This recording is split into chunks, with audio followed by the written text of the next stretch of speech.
Hello, welcome, Rosa, Alejandro. This debate is going to be a little bit different because they are going to take my role sometimes and ask questions directly to Vaclav. But to start, I would like to introduce to you, both of them. Rosa, you've been working for more than 25 years in different companies in the energy sector, and your career has been linked to energy transition. With this wide background, do you agree with the transition energy that Vaclav has proposed to us today? Well, thank you. First, I would like to say congratulations to the Fundación Bankinter for this birthday. It's difficult to say something after a professor and the weight of the facts, really. No? But I think that climate change requires an urgent actions. In the most of the scenarios that we know, it's very difficult to maintain the increase of temperature below 1.5 degrees. So we have to invest as much as we can to accelerate this transition. But of course, with common sense and not at all price. And the price is not only economic price. I think that we must not forget the people and our society. So I think that this price that we can pay will be fixed by people, because without the compromise of all society, it's something that we cannot reach. So this energy transition has to be followed and by the society in general. That is something that sometimes we forget. Very, very important. No one behind, because sometimes we are seeing that the biggest impacts of climate change is going to the more vulnerable people. So, very important point of view. Alejandro, you are an entrepreneur and founder of Sanalizer, a company that is focused on the clean energy revolution.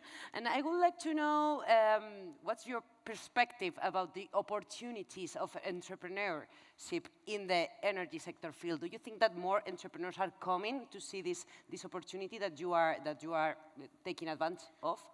Yes, thank you very much. First of all, congratulations to the foundation. I am former alumni of academia, so here we are, 16 years ago.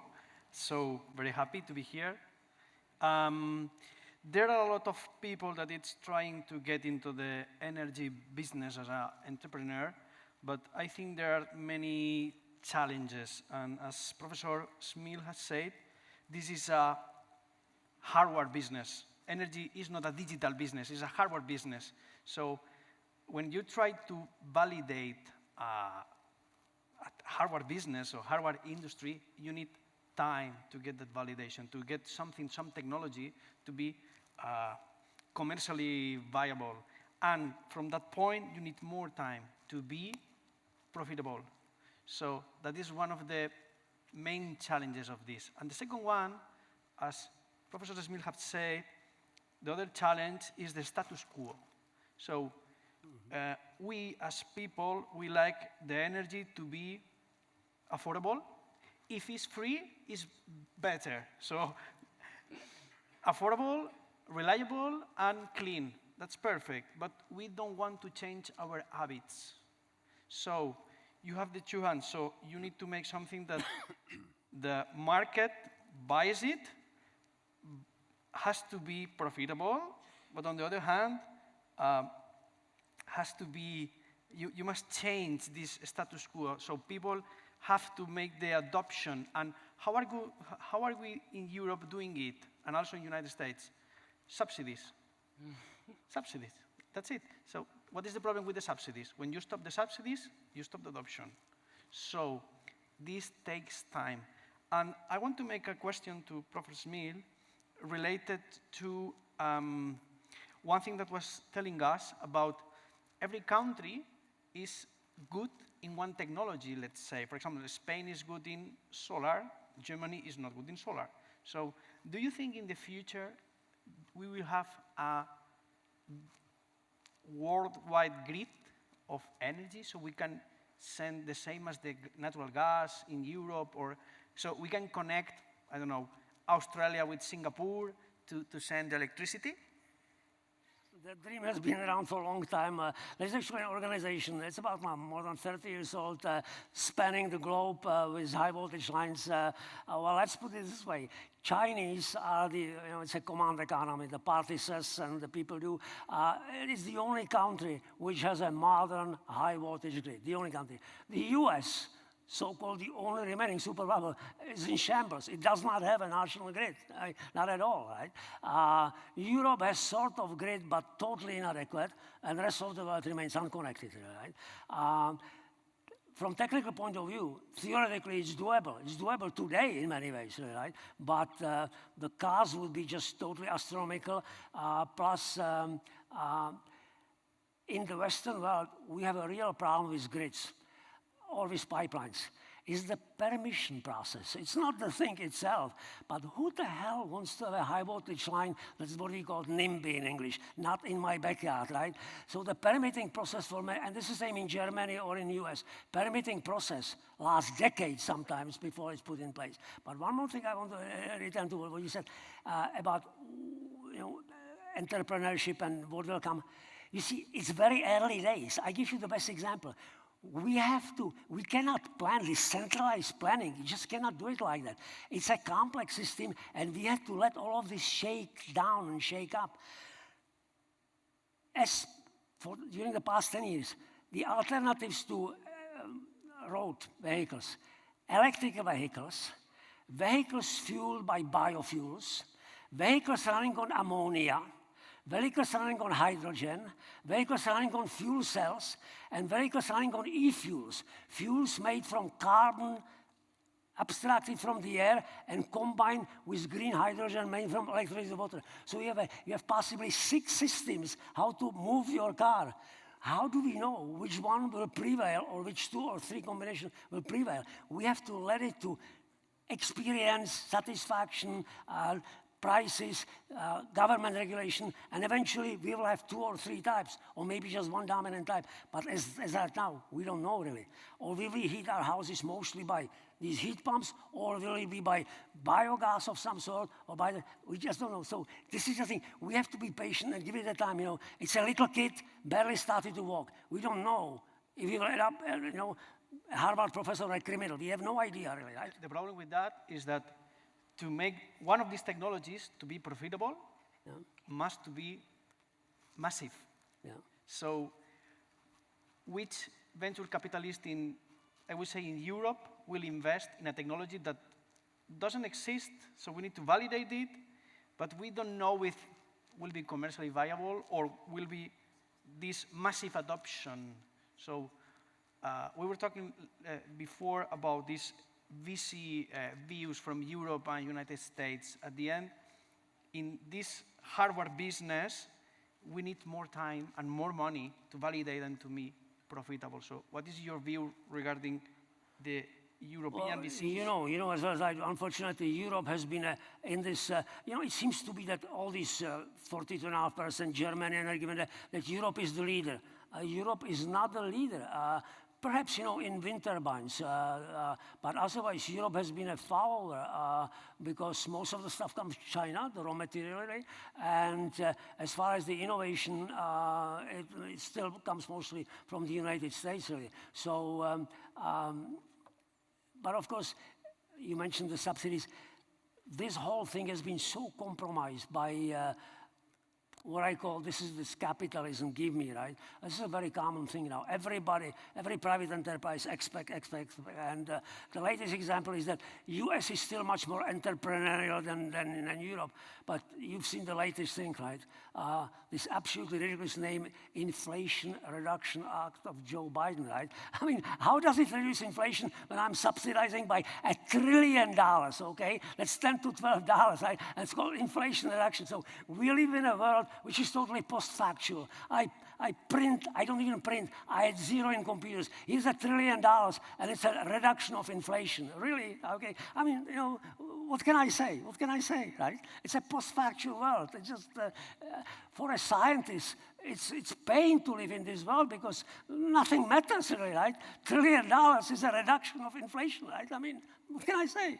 Yet this is what's driving this in the US is driving the renewable energy now, right? That's the main thing, right? And Europeans are complaining because they couldn't get a part of the bite, right? So Europeans want to get a part of the bite and come and export everything into US, right? So this is this kind of capitalism, right? Give me as much as my pound will contain, right? So.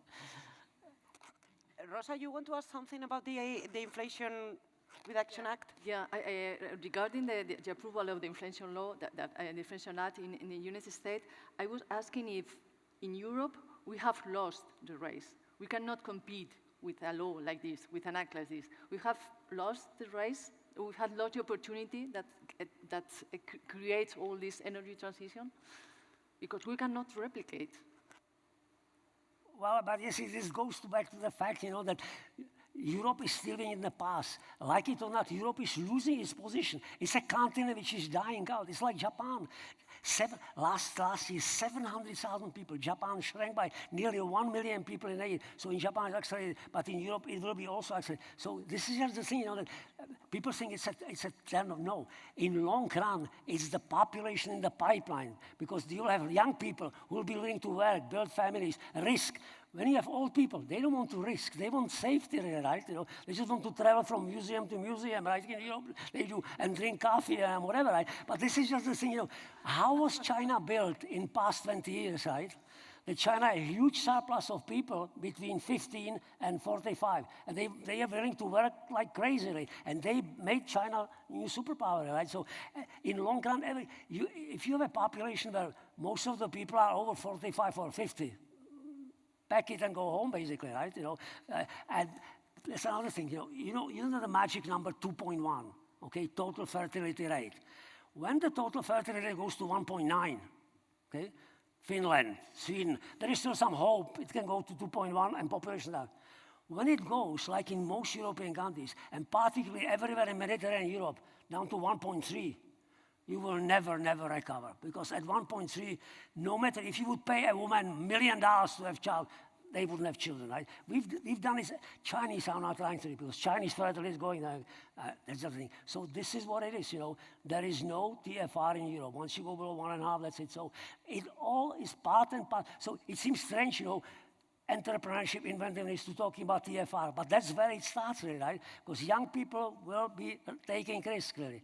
And the old people are not. And Europe, museum of the world, is the continent of old people who are not willing to take risks, right?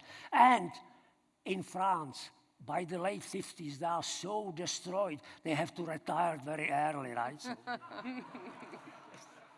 this is a different continent, you know. Americans work on the average like 70 hours a week, right? You know, I'll be 80 in a few months, right?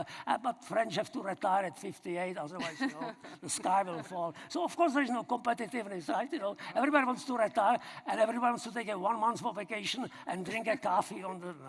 No. Okay, breaking news. Europe is dying and we all want a coffee. That's the reality. Okay, I have one question, an open question. It's not, we haven't prepared, but as you are talking about the economics of this green transition and the economics of the Inflation Reduction Act, sorry, what if we were paying the real impact of pollution? Because I think that companies are not real paying for what they are emitting to the air or something. The economics are not real. So maybe that's why sustainability is not competitive economically. What do you think about that? Maybe we should put more taxes to solve the problem and make green solutions more cheap? No more taxes, please. No, no more taxes, okay. Please. At the end, the European industry at the moment cannot compete against China. It's not possible. It's not possible. And India is coming. And India is coming. Yes, and up, India is right? coming. So at the moment, I think we can do whatever we can in Europe to make this change. We can be an example for the world, but at the end, there is a lot of people that is coming. Nigeria will reach 1,000 million people this decade. So India, Bangladesh, China. So at the end, we need to focus in solutions that are profitable. and are, how to say, clean. Because if you try to make a solution that is clean, but only is profitable with subsidies, these countries, they will not adopt it. Because they need it to raise from $1 per day to $3 per day for the living. So we need to focus on that. And I think the European, what we can do to have a different opinion from Mr. Smil at the end is that we have knowledge here. We have technology. So I think we need to make solutions not thinking in Spain or France or Europe. We need to think in solutions that can be used in every part of the world. And I think that is our strength. But do you think, maybe, Vaclav, do you think that we should maybe focus in some area that maybe we are a little bit better, although the solutions are global? I mean, is there something, a strength in Spain that we should be using? Well, I don't know about Spain, but definitely Europe now has its eyes on hydrogen, which is, after heat pump, this is the next flavor of the month or past 3 years. The plans for hydrogen in Europe are just absolutely immense, but so are the cars, because first you have to electrolyze water, right? Electrolysis, just, little technical, electrolysis is a continuous process. You don't want to stop it when the sun goes down or when the wind stops blowing, right? So you have now to develop a system which will be kind of doing the electrolysis interruptions, and then when you have that hydrogen, then you have to distribute it somehow, and this is not the easiest thing to distribute hydrogen. And then you have, the safety. So, simply there are no easy solutions to this thing. There is everything you touch, from the heat pumps to hydrogen. From remember, people will say solar. It is so cheap. They'll be giving them away, right? Or wind will be so cheap. Wind is already competitive. Well, let me ask you these things. Who is the highest wind percentage in Europe? Denmark, 48%. Who is next? Germany. Who has the highest electricity prices in Europe? Germany and Denmark, right? So much for it being so cheap that we'll be giving it away, right? I mean, things are always kind of, against the grain. Things just, we want things one way, but, nature, mass, physics works the other way, right? Okay, Rosa? Talking about Spain, I think that this energy transition is an historical opportunity for us as a country. And I think that we have a lot of advantages, structural advantages, because we have a huge and abundant potential of renewable energy. We have solar energy, we have onshore wind energy, and we have now, and it's unlikely all other countries in Europe, we have a reliable energy supply now. We have a very successfully diversified energy mix in Spain. Our renewable, solar, wind, and hydro cover more than 60% of our demand. And this brings, at the end of the day and in the future, this brings the best price for attract the industry to Spain, and of course, in the future, to produce hydrogen. And with this hydrogen, perhaps we are going, perhaps, I think that this hydrogen is a fuel that is going to decarbonize high-temperature industrial processes and long-distance transport, for example. No? And if the Europe solution for these deglobalizations that we are right now is shifting back toward manufacturing, Spain is an ideal destination to attract this industry. So this could be a good opportunity for Spain. Well, this may sound strange for what I said, but I really love EU.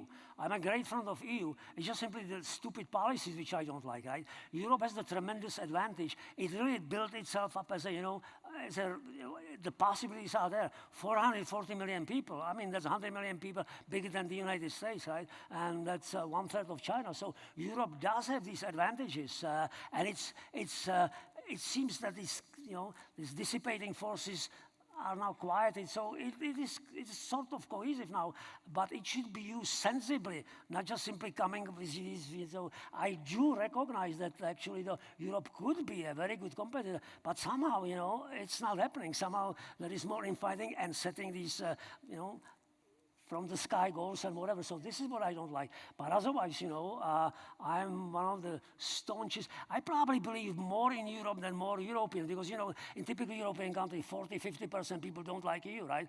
I like EU, 155% for sure, really. But I don't like the way things are done because they could be done to the real benefit of the populations, right? You're looking at me, okay. Just, Let's talk about the Germans then. I think this is something related to the, for example, some months ago in Germany they decided to cut off this production of diesel engines on the cars, and also related to the nuclear plants to shut down.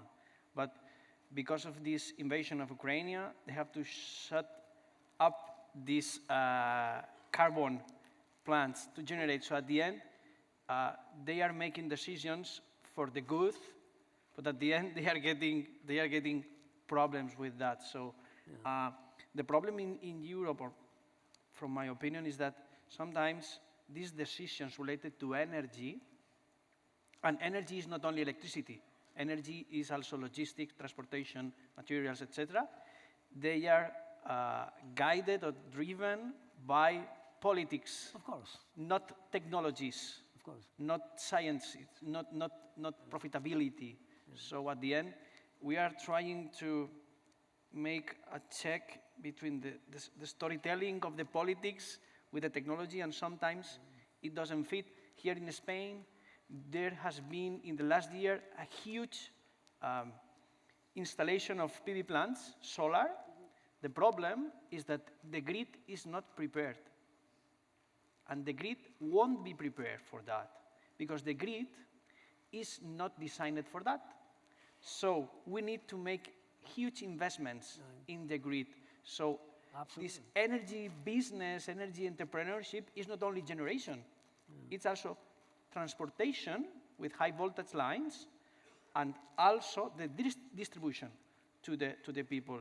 So I want to make a question, if possible, if we have time, related to these countries like India, Nigeria, or China, that there isn't any grid, doesn't exist, is not as reliable as in Europe, for example, or United States. So do you think in the future they will have a grid, or do you think there will be technologies related to microgrids, mixing different technologies of generation? Because I don't think they will be able to build a grid for 1,000 people in 10 years. First about politics, it's more than politics. My favorite example, Germans are echt green, right? Everything is super green.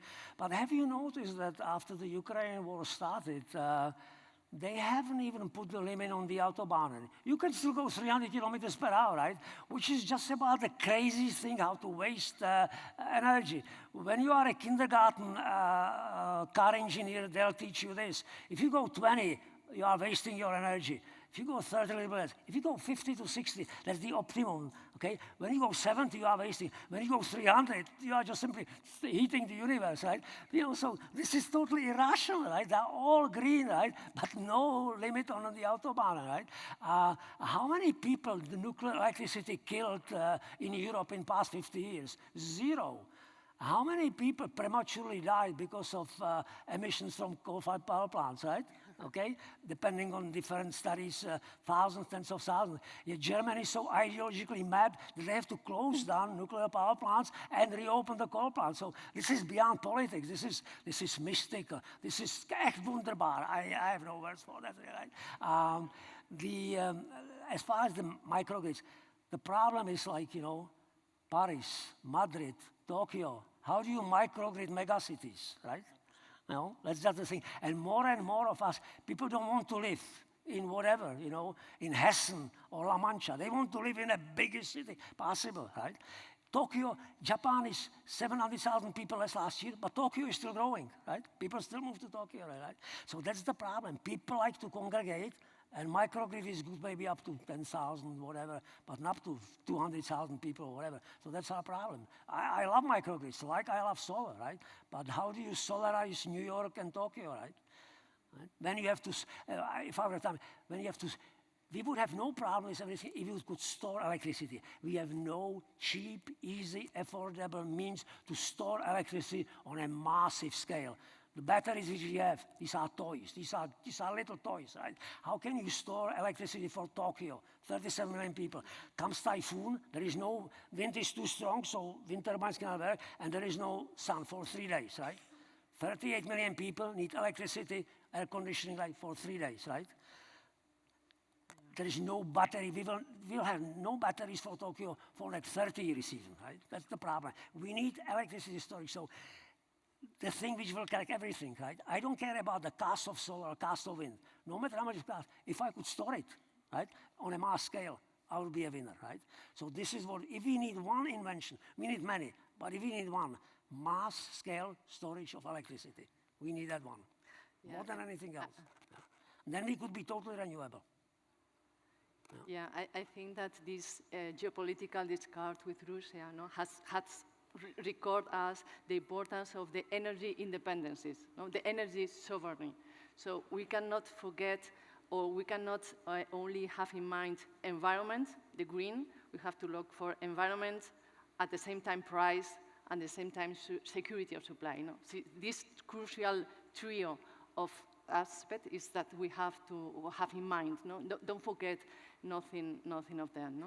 I think that is a balance between the three of them. If not, we have the problem that we have now. We have to start again with coal plants, switching on coal plants, switching off nuclear plants, so things that has no sense. The problem of the independence of energy with the problem of Ukraine, this is one of the subjects that has put in mind. And in Europe, different countries are taking different decisions. France has a position, Germany has another, Spain is thinking in other things. This has been a very complex situation in the energy landscape now in Europe in particular, but in the world in general. But I wouldn't worry so much about trading. I'm a free trader at heart. We trade everything. We trade clothes and food. Why not energy? It's a smart way how to do it, and it's a stupid way. Stupid way is Nord Stream 1 and Nord Stream 2, right? It's a stupid way. Everything from Russia, right? Smart way is something from US, something from Qatar, something. There is plenty of energy around the world. You don't have to go with Vladimir all the time, really, right? So, I mean, I'm all, energy independence is too, it's too costly. It's much better to be a smart importer, but a smart importer, right? Not like Angela, right? Angela was a smart importer, right? Remember, she visited Putin more after 2014, after he took over Crimea, than before, really. 2014 somehow didn't matter, right? This is very strange, right? 2023 somehow mattered. 2014 didn't matter, right? And as late as October 2021, they were trying to reopen Nord Stream, right? Yeah. So this is a bad kind of buying, right? But it's a good, Qataris and Texans will sell you everything all the time. Reliably, don't worry. Go to Texas and go to Qatar. Okay, we're running out of time. We have 1.5 minutes. If you want, I leave you 30 seconds to tell me the biggest advance that you would like to make come true in the future, in the near future. Just one in the near future. Only one comment. I think that in energy, in general, everything is long-term. Long investments and long-term. But I think that the the innovation must be looking for new business models. How to join all the opportunities that you have to discover this new business model. Joining a consumer, distribution, transport, generation. Looking this a global solution, I think that will be the future. Okay, now just 10 seconds for the advances you want. Okay, I will be fast. Less bureaucracy and less taxes. Okay. Rosa?